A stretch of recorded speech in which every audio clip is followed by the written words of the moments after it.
This is Mira. She's my daughter. She's lovely, isn't she? She's 18 months old right now. On second day after being born, she was given one of these. It's her birth certificate. It's a legal document which proves she exists in the eyes of the law and the state. We recently moved from France to the UK, and it was essential that she had a birth certificate in order to get one of these, her passport, in order that she could travel with us. Now, you probably don't think too much about having a birth certificate. You probably all have one. I imagine you take it all for granted. This is Ruby. Ruby lives in Bangladesh. When Ruby first tried to go to school, she was denied access because she didn't have a birth certificate. Fortunately, her mother helped her register. She got a birth certificate, and she went on to school where she thrived, fortunately. At the age of 15, she came home from school, and her father was waiting for her. And he said that she wouldn't go and continue in secondary education. She was going to get married, as is the tradition in Bangladesh, and was a financial imperative for the family. So what did Ruby do? Ruby knew that her birth certificate was a legal proof of her age. So together with some supportive teachers, she went to a local government office where the local leader told the parents of the implications of child marriage. She was underage. She couldn't get married. And thankfully, as a result of having a birth certificate, she got out of that marriage, went back to school. I'm really happy to say that she graduated at the age of 18 and is doing really well. So Ruby was clearly very courageous, and her birth certificate proving that she existed and her legal age helped to get out of that situation. Unfortunately, that's not the same for many, many children.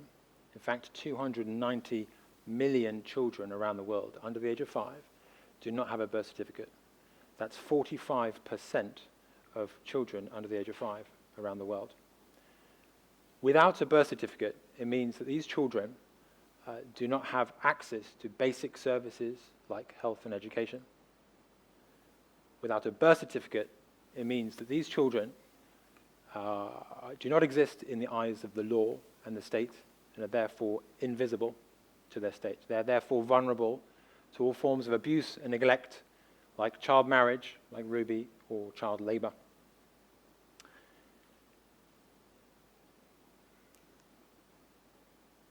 The situation is even worse for people on the move, like refugees and like internally displaced people. For those children who don't have a birth certificate, they are the most vulnerable in such situations because they don't have access often to assistance and are not able to cross borders. Oops. Now, I work for an organization called Plan International. We're a global child rights organization. We're based, our international headquarters are just up the road. And we strive for a just world for all children and equality for girls.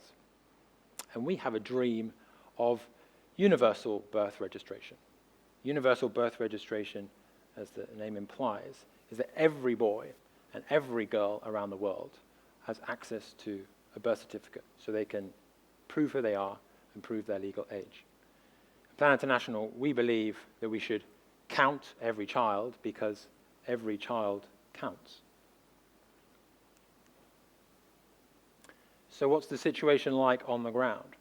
So we've been helping girls and children like Ruby in a number of countries. We're present in 71 countries around the world. And we're working in birth registration for some 20 years. This gentleman is called Simeon. He works in the National Office on Births and Deaths in Sierra Leone.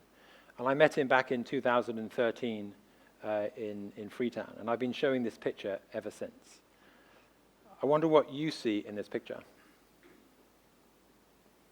Well, what I saw then and what I still see now is, frankly, a dysfunctional office. This is the National Archive. And the papers on these shelves are next to useless. They serve no purposeful function. You couldn't search those records for an authenticated copy of a birth certificate, for example. In fact, in Sierra Leone, the birth registration rate is around 50%. 50% is not bad for Africa. There are African countries who have a birth registration rate of less than 10%. So in fact, one could argue that the children whose birth records appear on these shelves in the National Archive, they're the lucky ones. So what about the unlucky ones and the ones who are not registered? So where are they? Well, they're most often in rural locations where the registration services can't get down to them. Parents often have to travel long distances at great expense to them to a district capital to register their children. That's very difficult. Often the process is very complex and unclear. So when they get there, they don't have a document they need. They have to go back and travel many times. And often when they finally make it have the right documents, they're faced with corruption and they have to pay over the odds as well. There's another interesting thing that we noticed in Sierra Leone, and that is, although the birth registration rate is 50%, the vaccination rate is over 90%. So what was happening was that young children, newborns, were getting vaccinated at a very early age. The field workers, health workers, were coming into contact with them, collecting details about them, including their birth details. But these were not being passed on to the Civil Registration Department. The Civil Registration Department is responsible for the registration of births, deaths, marriages, and divorces. So at that point, back in 2013, I really felt we needed to help Simeon and help civil registrars like him around the world, and also extend out birth registration services out to communities. And I knew as a technologist we had the capability and the ability to do so. So we started exploring different technological systems around the world, particularly in low-resource settings, to see what was out there. And frankly, I was really disappointed with what we saw, particularly in low-resource settings in the developing world. We saw systems that were poorly designed, did not reach out to the rural communities, very difficult to use, and in many cases, countries would treat civil registration and the systems as a one-off case. So they'd be reinventing the wheel. Each country would make its own system to respond to their own needs, but it wouldn't respond to their needs. Yes. So then we had somewhat of a sort of eureka moment, and thinking about how we could help Simeon and all these unregistered children, we started thinking about what if we could do something for them? And for me, this is the sort of innovation mantra. What if we could? So what if we could create a free system for all civil registrars around the world? The systems which I mentioned, these are all systems that governments have to buy at great expense. What if we could create a standards-based system, a system which is based on one set of standards which is used across a number of countries? What if we could create a system which was easy to use? What if we could create a system which made health systems, civil registration systems, and national ID systems interoperable to gain maximum advantage from that? So we were really excited about this. We create a system. We start talking to partners about how we could do that. I then started sharing the idea, but I was met with a disappointing response, and that was a lot of negativity. The responses were something like, how is your system going to respond to the legal frameworks in country? How are you going to build a system which is going to be secure enough? How is a charity like Plan International, what's the role of a charity to build systems for governments in the developing world? So it felt like we'd failed before we'd even started. But then we tried to spin this a little bit and think, well, actually, we're being challenged, but because we've been sharing our idea in an open, agile way, actually we'll just take that feedback and we'll build it into our system. So when we were challenged with it wouldn't fit with legal situations in countries, we said, well, we'll build it according to all the legal frameworks of all the countries we know and future legal frameworks as well. When we were challenged, we couldn't make it secure enough. We decided, well, we'll use best practice, state-of-the-art security protocols and work with partners to ensure the systems, private data remains private and confidential. And we were challenged about Plan's role. Well, we just responded, while there are 290 million children unregistered, then we'd make it our role to create such a system and would make it a reality.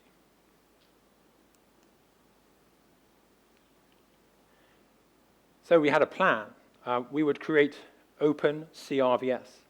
Open because it's built on open standards and open source technology. And CRVS, which is civil registration and vital statistics. Civil registration, the registration of births, deaths, marriages, and divorces. And vital statistics are the population data which you can create from civil registration records. I'm really pleased to say that in May this year, we scraped together a little bit of money to start work on this, because we were the only ones who really believed in it. And we started building. We put some folks together, including civil registrars from around the world, in a room, and we gathered together the first set of requirements. And since May, we've been building. And 2 weeks ago, I'm really pleased to say, we were demonstrating a prototype of OpenCRVS at the UN in Bangkok in front of a whole number of countries from Asia and the Pacific. And the overwhelming response was, this is fantastic. You're building something which is going to be revolutionary, and you should keep going, which was fantastic. So I want to give you a sneak peek of what it actually looks like, as we're really proud of it. And we think it's a game changer in the space of civil registration and birth registration. So I want to show you 3 views. This is the view of the tablet application which is used by field officers way down in the field. So this is facilitating birth registration within the community, whether the birth takes place in a hospital, a village clinic, or at home. The field officer here is equipped with this device, able to visit the community, and will have indicated on the left-hand side there all the vaccinations which have taken place. So we integrate the civil registration system with a health system. Health system is saying these children have been vaccinated, and we're then able to register those children locally. This is a view of a role in a district registration office. So this lady is a certification clerk, and once the birth registration has been validated and registered, an SMS gets sent out to the local community, to the parent. They're informed that the birth certificate is ready to be collected. The parent comes, shows their ID card, and receives the certificate. So that removes these multiple journeys that the parent has to make to and fro from the community to the district capital. And finally, this is the view of the National Operations Manager, somebody like Simeon, who has the role of administering civil registration across Sierra Leone. Well, now, if you compare this with what he had, a whole bunch of paper records that he couldn't search. Now he has a means of identifying hotspots of registration capacity across Sierra Leone, coverage rates increasing. The ones well-performing are in green, in red, those poor-performing areas, so we can take preventive action and actually be able to do his job properly as a national operations manager. So it's early days for us with OpenCRVS, but we're really excited about what we've done thus far. We have a long way to go, but we're motivated every day by children like these who finally get their birth certificate. And we truly believe that OpenCRVS is a game changer in this space. So we've learned a lot on this journey. I've tried to pick out a few points along the way. But every setback has, in fact, encouraged us to work harder, and we believe in what we're doing, and we'll make it a reality.